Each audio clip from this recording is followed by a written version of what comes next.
Tulienda tukarudi, madamu hawakuwa sawa. Sasa kuambia tunarudi, wanatuambia tulipe 200 rial tuchikatie ticket, na wamefunga chikoni, hakuna food, hakuna anything. Tumesurvive 3 days without anything.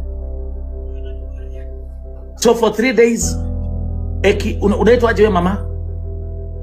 Eki baba 254. Eki baba, umekaa hapo 3 days bila chakula nyi wote?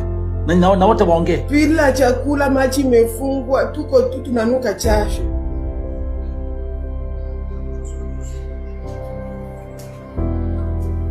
Mko Muscat ama mko wapi? Tuko Sohari. Na ni mimi nimeipa simu guys, mtuokoe tu, kwa sababu mimi nimeipa simu, hao wengine hawana simu. Mimi peke yangu ndio nilienda kuipa simu. Sara alikuwa amesifungia.